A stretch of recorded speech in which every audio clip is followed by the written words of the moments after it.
దేవుని అతి పరిశుద్ధ నామానికి మహిమ కలుగును గాక. ఈరోజు యాకోబు రాసిన పత్రిక 4వ అధ్యాయం 7వ వచనం చదువుకుందాం. దేవునికి లోబడినుడి, అపవాదిని ఎదిరించుడి, అప్పుడు వాడు మీ యొద్ద నుండి పారిపోవును. యాకోబు తన పత్రికలో విశ్వాసులుగా జీవిస్తున్న మనకు ఎలాగ ప్రవర్తించాలో, ఎలా జీవించాలో చాలా ప్రస్ఫుటంగా మాట్లాడుతున్నాడు. అపవాదిని ఎదిరించుడి, వాడు మీ యొద్ద నుండి పారిపోవును అన్నప్పుడు ఒక నియమం చెప్పాడు. అక్కడ దేవునికి లోబడి ఉండాలి. మనం దేవునికి లోబడితే అపవాదిని ఎదిరించగలం, వాడు మన యొద్ద నుండి పారిపోతాడు. అసలు దేవునికి లోబడడం అంటే ఏమిటి? దేవునికి లోబడడం అంటే దేవుని అపారంగా ప్రేమించడం. దేవునికి లోబడడం అంటే దేవుని యందు భయభక్తులు కలిగి జీవించడం. దేవునికి లోబడడం అంటే దేవుడు ఏదో చేస్తాడని భయపడుతూ లోబడడం కాదు, కానీ స్వేచ్ఛాపూర్వకంగా, ఆరాధనపూర్వకంగా, హృదయపూర్వకంగా దేవునికి లోబడడం. దేవుని యొక్క మాటకు, దేవుడిచ్చిన ఆజ్ఞలకు సంపూర్ణంగా మనకు మనంగా అప్పగించుకోవడమే దేవునికి లోబడడం. దేవునికి లోబడడం అంటే సబ్మిషన్. మన జీవితాన్ని సంపూర్ణంగా దేవుని అధికారానికి, దేవుని యొక్క సార్వభౌమ అధికారానికి సంపూర్ణంగా సమర్పించుకోవడమే దేవునికి లోబడడం. కాబట్టి దేవునికి మనం లోబడుతున్నామా? అలా లోబడినట్లయితే మనం అపవాదిని ఎదిరించగలం, వాడు మన యొద్ద నుండి పారిపోతాడు. అయితే ఇశ్రాయేలు ప్రజలు కానాను దేశం చేరుకున్నారు. కానాను దేశం చేరుకున్న తర్వాత యెరికో పట్టణాన్ని దేవుడు అద్భుతంగా వారి చేతికి అప్పగించాడు. యెరికో పట్టణాన్ని అప్పగించుకున్నప్పుడు దేవుడు ఒక మాట చెప్పాడు. ఈ పట్టణాన్ని మీరు స్వాధీనపరుచుకున్నప్పుడు వాటిలో ఏ వస్తువైనా సరే మీరు ముట్టకూడదు, వాటిని తీసుకునకూడదు. అలా మీరు తీసుకున్నట్లయితే శాపగ్రస్తులు అవుతారు అని చెప్పి ఇశ్రాయేలు ప్రజలకి ఆజ్ఞాపించాడు దేవుడు. యెరికో పట్టణాన్ని జయించారు. జయించిన మీదట ఆ నెక్స్ట్ స్వాధీనపరచుకోవాల్సిన ప్రదేశం ఏంటంటే హాయి పట్టణం. ఈ హాయి పట్టణానికి వేగువారిని యెహోషువ పంపించాడు. యెహోషువ నాయకత్వంలో కనాను దేశానికి ఇశ్రాయేలు ప్రజలందరూ చేరుకున్నారు కదా. అయితే ఇక్కడ రెండవ టార్గెట్ ఏంటంటే హాయి పట్టణాన్ని జయించడం. ఈ హాయి పట్టణాన్ని జయించడం కోసం కొంతమంది వేగుల వారిని పంపించాడు.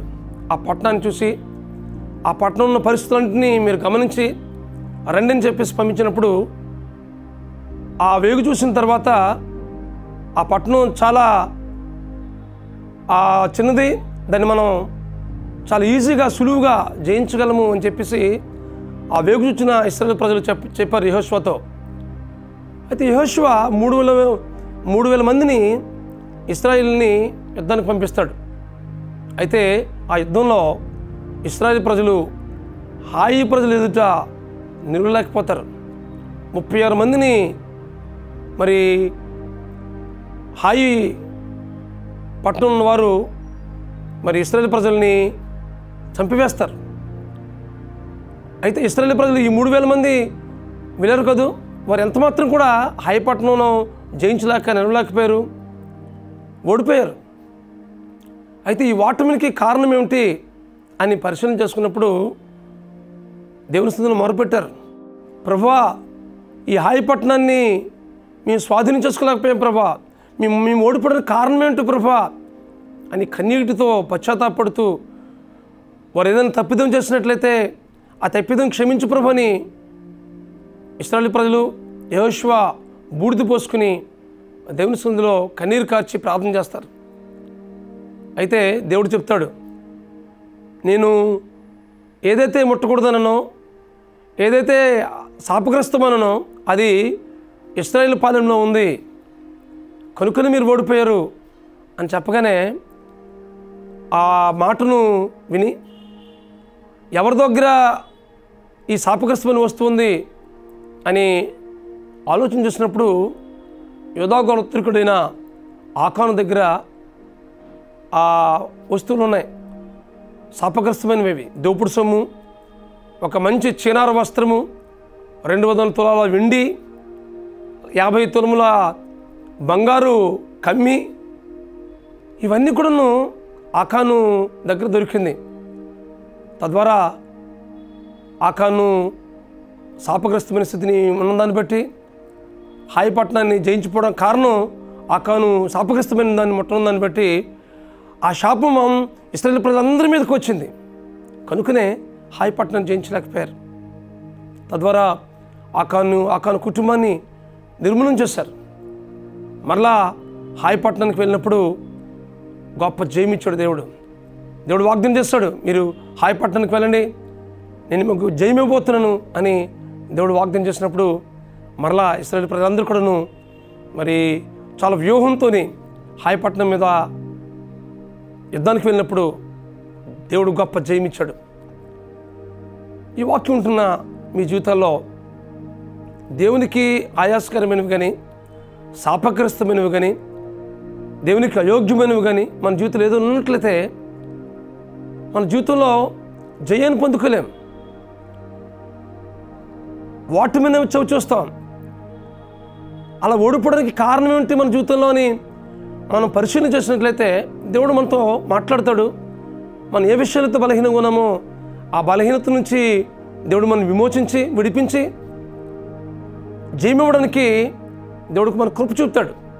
అయితే దేవుని సన్నిధిలో మనం హృదయాన్ని పరిశీలన చేసుకోవాలి. ఇశ్రాయేలు ప్రజలు కూడా ఆ రీతిగా చేశారు కదా. తద్వారా హాయి పట్టణాన్ని వారు జయించారు.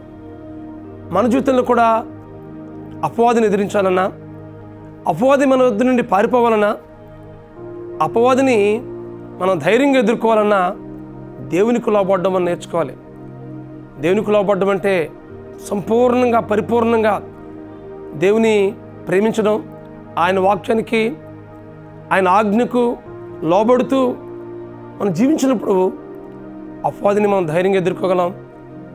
దేవుడు హాయి పట్టణం మీద ఇశ్రాయేలు ప్రజలకు జయమిచ్చినట్లే నీ జీవితంలో నా జీవితంలో జయమడానికి ఇష్టపడుతున్నాడు. నువ్వు జయం పొందాలన్నా, నీ సమస్య నుంచి విడిపించబడాలన్నా, నీ శోధన నుంచి, నీ శ్రమ నుంచి, నీ ఇబ్బందుల నుంచి నువ్వు విడుదల పొందుకోవాలన్నా నువ్వు చేయవలసినటువంటి మొట్టమొదటి కార్యం ఏంటంటే దేవునికి సంపూర్ణంగా లోపడడం. దేవునికి లోపడడం అనేది ఒక వైఖరిది. అది దేవునికి మనకు మాత్రమే తెలుసు. కాబట్టి ఈ వాక్యం ఉంటున్న మీ జీవితాల్లో తీర్మానం చేసుకుందాం. ప్రభువా, నా జీవితాన్ని సంపూర్ణంగా మీకు సమర్పించుకున్నాను ప్రభువా, నీకు అప్పగిస్తున్నాను ప్రభువా, నా జీవితానికి మీరే అధికారిగా ఉండి నడిపించండి ప్రభువా, నా కుటుంబాన్ని నా జీవితాన్ని సంపూర్ణంగా మీకు సమర్పించుకున్నాను ప్రభువా, మీకు సంపూర్ణంగా లోబడి మా జీవితంలో ఎదురవుతున్న ప్రతి సమస్యను ప్రార్థనాపూర్వకంగా మీ వాక్యానుసారంగా మీ చిత్తానుసారంగా ఎదుర్కొని జయించడానికి కావాల్సిన శక్తి నీవు ప్రభు అని నువ్వు ప్రార్థన చేసినట్లయితే నీ జీవితంలో గొప్ప జయాన్ని పొందుకుంటావు. అటు కృప పరిశుద్ధాత్మ దేవుడు మీకు అనుగ్రహించి నడిపించునుగాక. ప్రార్థన చేసుకుందాం. బ్రహ్మస్వరూపుడా, మహాకృపగల మా తండ్రి, ఈ వాక్యం ఉంటున్న మా ప్రియుల జీవితంలో మీకు లోబడ్డం నేర్పించండి ప్రభువా. తద్వారా అపవాదిని ఎదిరించడంలో, అపవాది వారి జీవితం నుండి పారిపోవడంలో మీ కృపాకార్యం జరిగించి మీరు మహిమ పొందమని మా ప్రభువును, మీ ప్రియ కుమారుడును, మా రక్షకుడునైనా యేసుక్రీస్తు నామములో ప్రార్థించి వేడుకుంటున్నాం మా పరమ తండ్రి. ఆమేన్, ఆమేన్, ఆమేన్. దేవునికి లోబడి జీవించుట్లో పరిశుద్ధాత్మ దేవుడు మీకు సహాయం చేసి నడిపించును గాక. God bless you friends. Have a wonderful day.